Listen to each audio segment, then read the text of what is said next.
Assalamualaikum warahmatullahi wabarakatuh.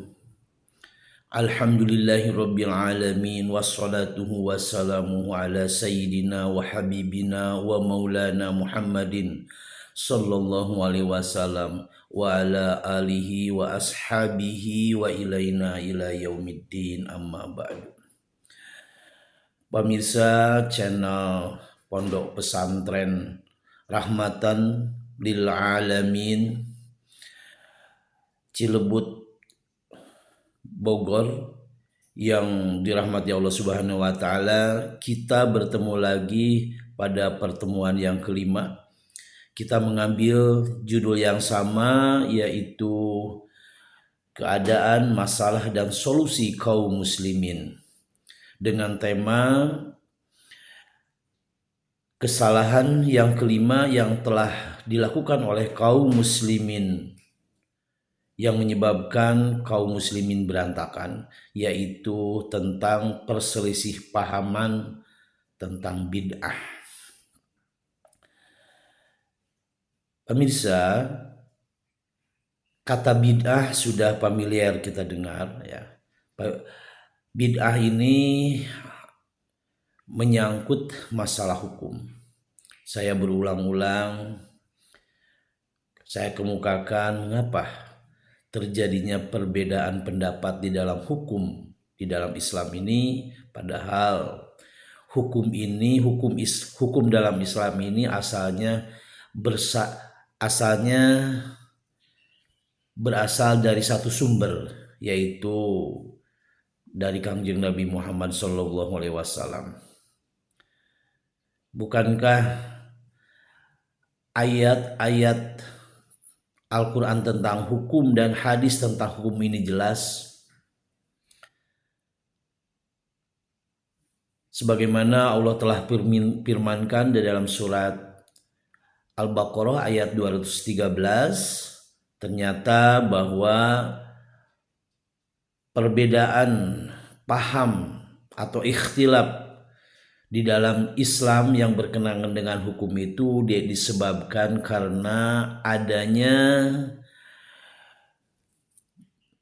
bagian bainahum, yaitu adanya dengki di antara imam, di antara para ulama dalam Islam ini, di mana kedengkian itu dilandasi dengan kebencian. Dengan demikian, perselisih pahaman tentang hukum di dalam Islam itu pada dasarnya adalah produk dari setan, ya, untuk mencerai-beraikan kaum muslimin. Baiklah, kita akan bahas tentang bid'ah tadi ya. Di sini ada beda pendapat. Pertama, ada yang mengatakan bahwa bid'ah itu sesat semuanya. Kemudian ada juga yang mengatakan bahwa bid'ah itu tidak sesat semua. Ada yang namanya bid'ah hasanah atau bid'ah yang baik. Kemudian di kalangan umat Islam juga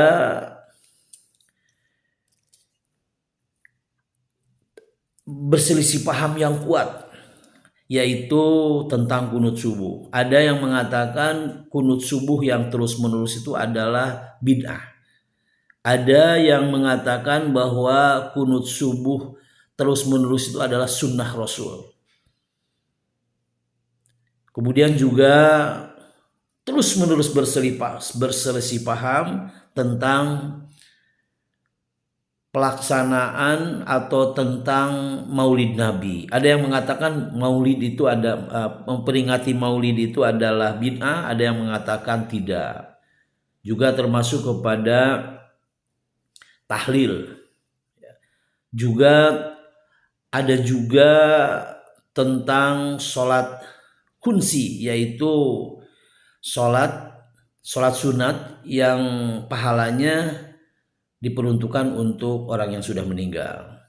Kemudian juga ada di daerah tertentu setelah sholat Jumat itu ada sholat duhur lagi.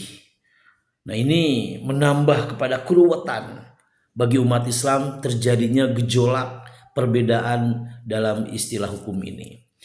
Pemirsa, pesantren ilmu Al-Quran Rahmatan lil Alamin Cilebut Bogor, salah satu fungsinya adalah kenapa didirikan, yaitu kita ingin mencoba, ya, ingin mencoba mengidentifikasi dan menguji tentang perselisihan yang dialami oleh umat Islam tadi berdasarkan Al-Quran dan Sunnah Rasul.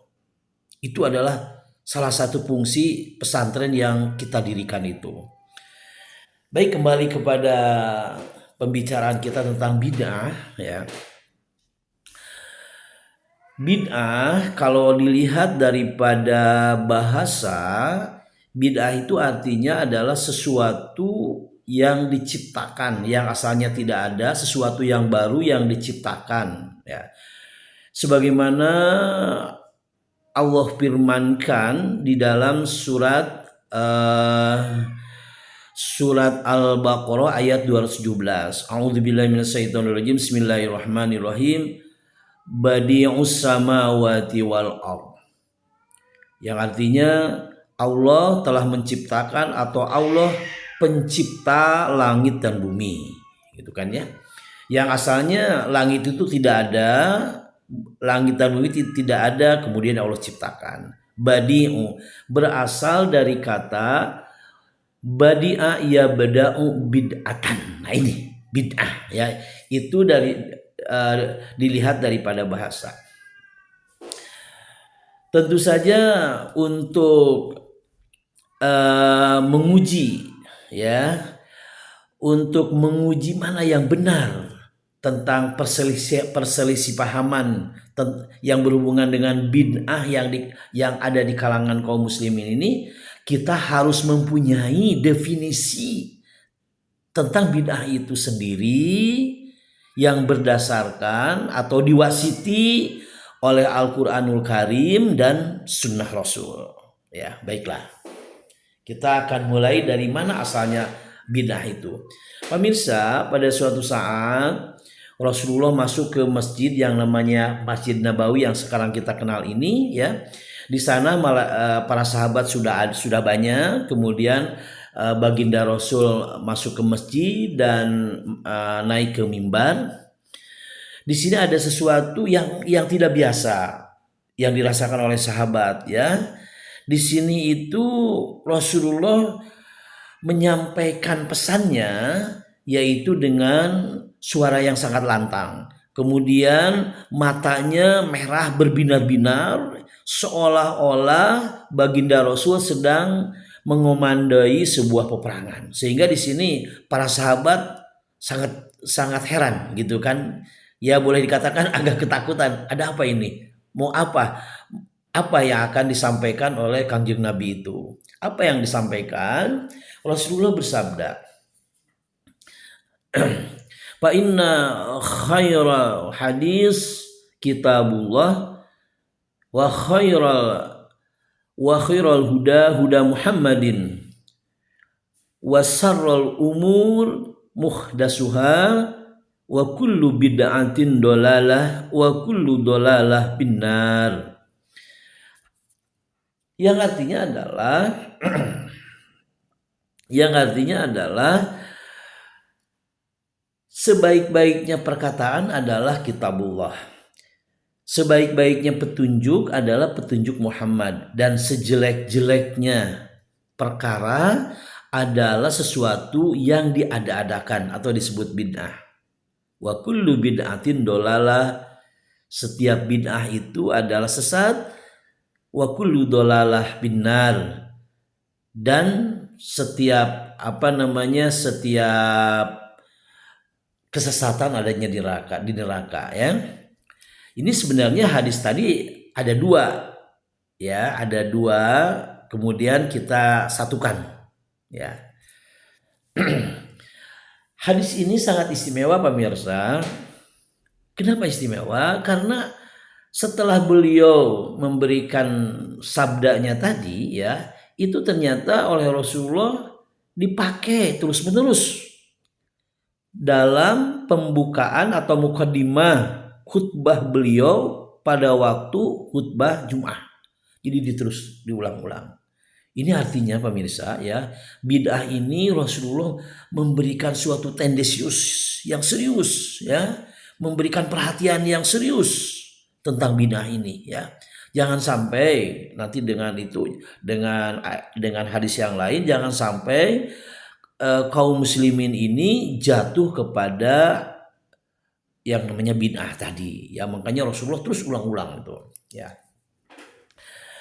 Nah, di dalam Islam itu ibadah ini dibagi dua, pemirsa ya, dibagi dua. Tentu saja ada dalilnya baik Al-Qur'an maupun hadis ya. Yang pertama adalah yang namanya ibadah mahdhah, yaitu ibadah yang sudah ditentukan oleh Allah. Dalilnya jelas baik dari Al-Qur'an maupun hadis ya. Seperti misalkan sholat ya. Sholat Rasulullah bersabda, "Shollu kama ra'aitumuni usolli." Sholatlah kalian sebagaimana kalian melihat aku sholat. Jadi di sini sholat itu dalilnya jelas. Kemudian tata caranya itu sudah Allah dan Rasul sudah diterangkan secara rinci. Dan di sini kaum muslimin sholatnya itu harus sesuai dengan apa yang dikatakan oleh Rasulullah tadi. Sholatlah kamu sebagaimana kalian melihat aku sholat. Di sini ya, sholat ini adalah ibadah yang sudah ditentukan oleh Allah, yaitu namanya ibadah mahdhah. Nah, pada ibadah mahdhah inilah tidak boleh ditambah. Kalau dikurangi tidak sah, ya. Nah, kalau kita mengadakan sesuatu yang baru yang kita ciptakan di dalam ibadah mahdhah tadi, yaitu misalkan dalam sholat, maka itu adalah bid'ah yang menyebabkan umat Islam akan terjadi permusuhan. Jadi sekali lagi, bid'ah itu berdasarkan Al-Quran, berdasarkan sunnah Rasul, itu terjadi apabila kita mengadakan sesuatu yang baru ya pada ibadah mahdhah. Ya, termasuk tadi sholat itu ya, kita harus mengikuti apa yang telah dipraktekkan oleh Rasulullah, termasuk kepada turunannya, seperti seperti sholat sunat, seperti wudhunya, itu kita harus mengikuti apa yang telah dilakukan dan disabdakan oleh Kangjeng Nabi Rasulullah, Kangjeng Nabi Muhammad SAW ya. Ya karena kedengkian itulah ya, karena kedengkian itu maka para imam, para ulama di Islam itu terjadi perselisihan ya. Yang lainnya misalkan tentang puasa, ya begitu Allah rinci ya tentang puasa ini, Allah dan Rasulnya sudah memberikan keterangan-keterangan bagaimana caranya, waktunya kapan, itu sudah ditentukan oleh Allah ya. Jadi puasa juga, baik itu puasa sunat, puasa wajib maupun puasa sunat, itu termasuk kepada ibadah mahdhah ya.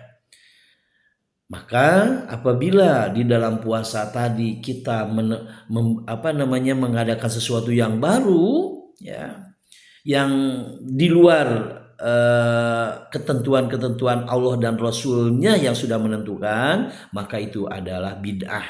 Seperti misalkan ya di daerah Jawa itu ada yang namanya puasa mutih katanya, itu kan 40 hari puasa dengan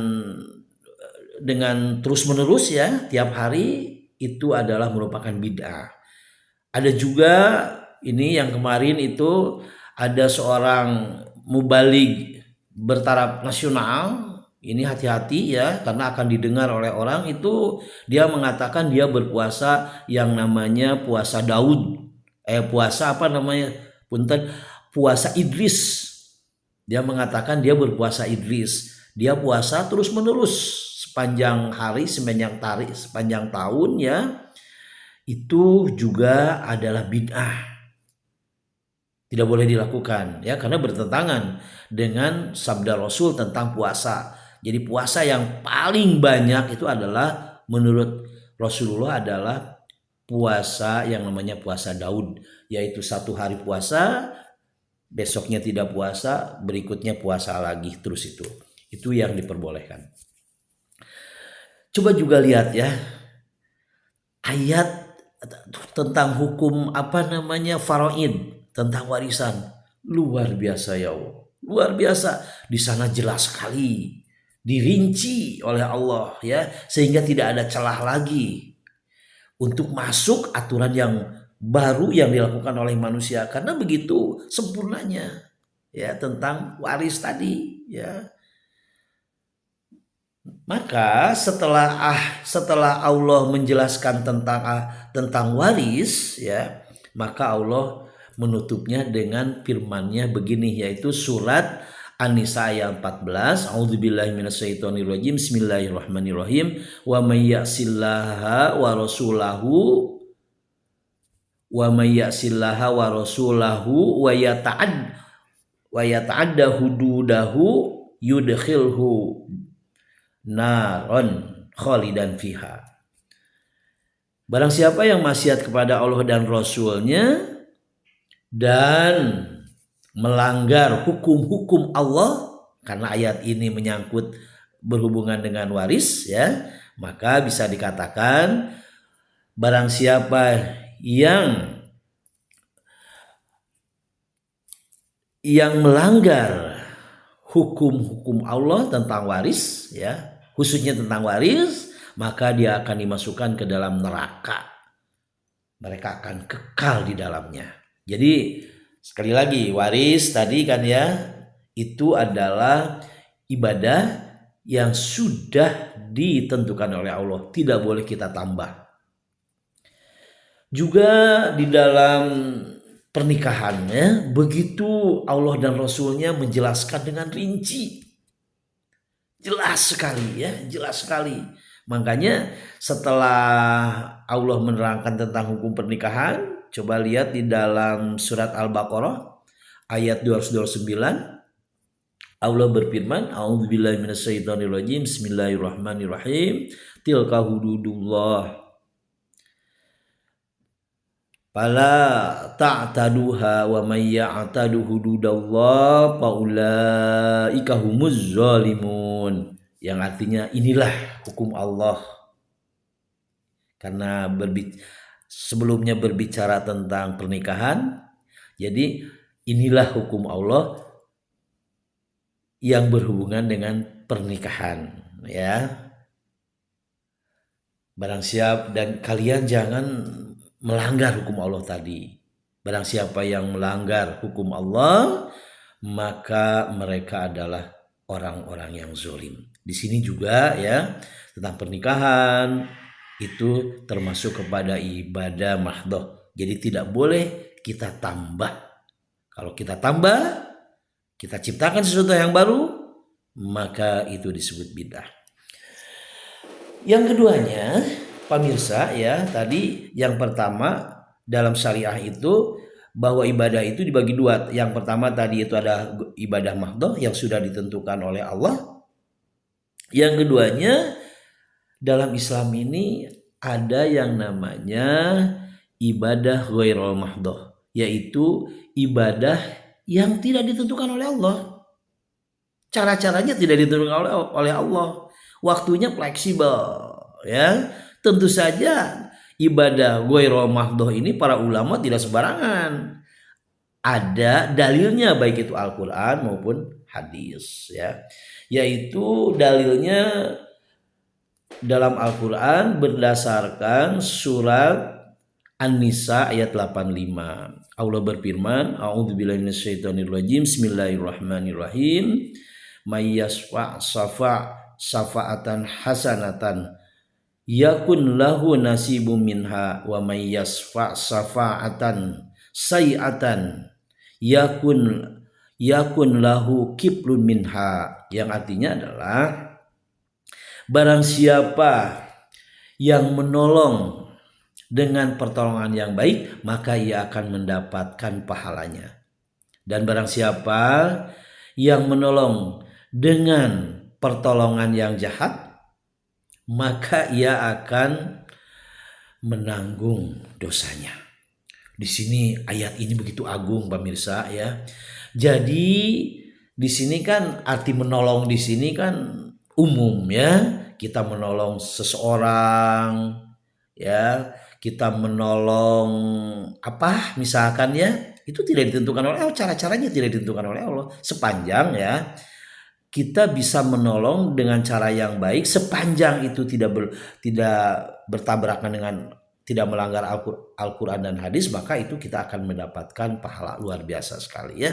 Misalnya saya akan ambilkan contoh, seandainya ini ya penemu bola lampu listrik yang namanya Thomas Alva Edison, seandainya beliau ini adalah muslim ya, bayangkan dia berdasarkan ayat tadi dengan penemuannya maka miliaran orang, bayangkan ya, dari mulai dia menciptakan sampai sekarang miliaran orang sudah terbantu dengan adanya lampu listrik ini ya, sudah tertolong.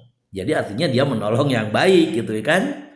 Maka kalau dia itu Islam maka dia akan menikmati pahalanya tentang penemuan tadi.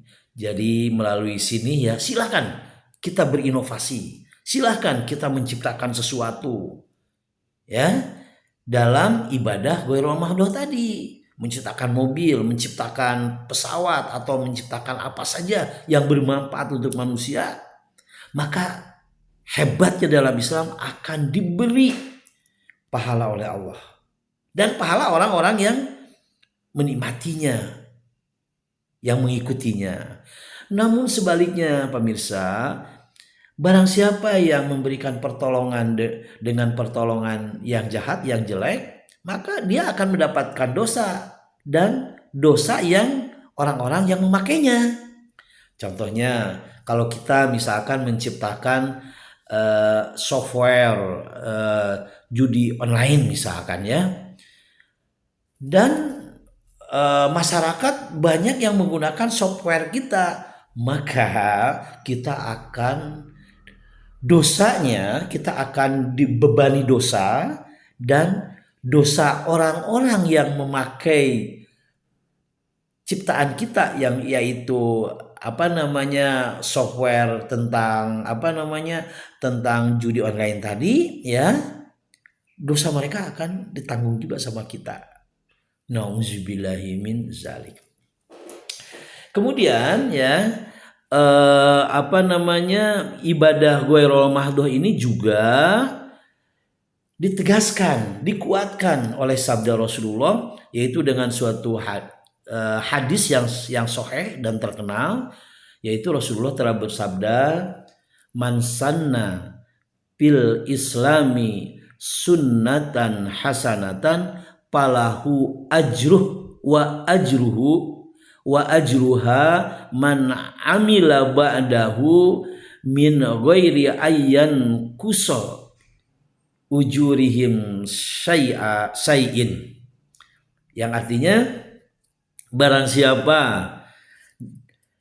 dalam Islam, barang siapa yang memberikan jalan, yang menciptakan sesuatu yang baik, berdakwah dengan baik, mengajak hal-hal yang baik, maka ia akan mendapatkan pahalanya dan pahala orang-orang yang mengikutinya, yang memakai tentang apa-apa yang kita ciptakan tadi. Bayangkan ya, kita misalkan ya mengajar taruhlah fisika gitu ya, tentang teknologi, Kemudian kita menciptakan sesuatu yang sederhana lah misalkan ya, sederhana. Kemudian diikuti oleh manusia, maka kita mendapat pahala akibat penemuan kita dan pengajaran kita ya, dan pahala-pahala orang-orang yang menikmatinya, orang-orang yang mengikutinya tanpa dikurangi pahalanya sedikit pun. Luar biasa Islam ini ya. Kemudian hadis tadi, sabda Rasul tadi dilanjutkan ya. Waman sanna fil islami sunnatan sayyatan falahu ajruh.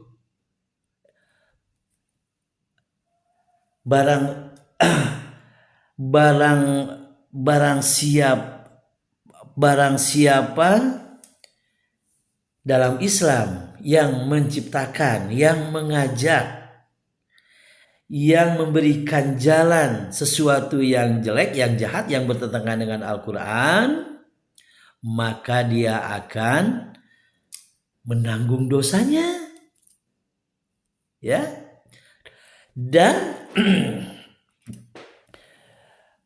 dan dia akan menanggung orang-orang yang mengikutinya, yang menikmatinya, yang mengikuti ajakan dia, yang menikmati penemuan dia ya. Ba'dahu min ghairi ayyan kuso min auzarihim syai'. Maka dia akan dibebankan dosanya kepada dia, orang-orang yang melakukan akibat ajakan dia, orang-orang yang menikmati akibat dia menemukan sesuatu yang jahat tadi ya. Ini membahayakan. Ini namanya dosa yang diwariskan. Hati-hati. Kita menciptakan sesuatu atau mengajak sesuatu yang jahat, maka dosanya akan dibebankan kepada kita dan dosa-dosa yang mengikutinya tanpa dikurangi sedikit pun. Ini membahayakan ya. Coba kita bayangkan pemirsa ya, Rasulullah bersabda, siapapun yang membunuh kaum muslimin maka dosanya selain dia akan mendapatkan dosa, juga putra Nabi Adam yang namanya Habil, karena Habil ini yang pertama mencontohkan pembunuhan, maka dosanya juga akan ia timpahkan kepada dia. Bayangkan di dalam Islam ya, berapa miliar orang yang sudah terbunuh akibat pembunuhan tadi. Maka dia, putra Nabi Adam tadi, akan merasakannya dosanya. Nauzubillahi min dzalik. Juga kita begini ya, kita mengajak sesuatu yang jahat ya, kita mengajarkan misalkan yang jahat tentang bid'ah yang salah misalkan ya, maka kita akan merasakan dosa sampai kiamat. Itu dosanya akan dibebankan sama kita. Nauzubillahi min dzalik. Nah, di sini ya seperti tadi kan, menciptakan sesuatu, mengajak sesuatu, mengadakan sesuatu itu berdasarkan ayat dan Al-Quran tadi, itu disebut ibadah ghair mahdhah, ibadah yang tidak ditentukan oleh Allah, baik itu rinciannya ataupun waktunya. Juga ditegaskan oleh Kangjeng Nabi Rasulullah SAW bersabda, tabsumuka pi akhika laka sodakoh. Senyummu terhadap saudaramu adalah sodakoh. Sodakoh itu ibadah. Di sini senyum tidak diatur, bagaimana senyumnya tidak diatur. Serahkan sama kita. Waktu lamanya senyum juga tidak diatur. Nah, itulah yang namanya ibadah ghairul mahdhah. Jadi pemirsa, ibadah ghairul mahdhah itu ada dalilnya. Tadi berdasarkan Al-Quran dan berdasarkan hadis. Nah, pada ibadah ghairul mahdhah kita boleh mengadakan sesuatu yang baru. Kita boleh inovasi. Ya, jadi kalau kita mengadakan sesuatu yang baru pada ibadah ghairul mahdhah tidak disebut bid'ah. Sepanjang apa yang kita lakukan hal yang baru tadi sepanjang tidak bertentangan dengan Al-Quran dan Sunnah. Nah, timbul pertanyaan, bagaimana kita caranya menjelaskan atau menentukan mana ghairul mahdhah dan ibadah mahdhah dan ghairul mahdhah, ya. Pada ghairul mahdhah, yaitu ibadah yang sudah ditentukan oleh Allah, dalilnya jelas dari Al-Quran dan Sunnah jelas. Yang keduanya tata caranya diatur sedemikian rupa rinci. Yang ketiganya ada rukunnya, ya. Yang keempatnya ada syarat rukunnya, ada sah tidaknya, ya, itu. Dan yang kelimanya waktunya ditentukan secara spesifik. Sedangkan ibadah ghairul mahdhah adalah biasanya itu meskipun tidak ada dalil dari Al-Quran dan hadis, kalau tidak bertentangan dengan Al-Quran maka kita boleh melaksanakannya. Jadi meskipun tidak ada dalilnya, ya, biasanya tidak ada dalil dari Al-Quran dan hadis sepanjang itu tidak bertabrakan. Yang keduanya adalah tata caranya tidak ditentukan oleh Allah. Jadi ditentukan sama kita. Sepanjang, sekali lagi ya, sepanjang tidak bertabrakan dengan Al-Quran dan hadis. Kemudian tidak ada rukunnya, tidak ada syarat sahnya.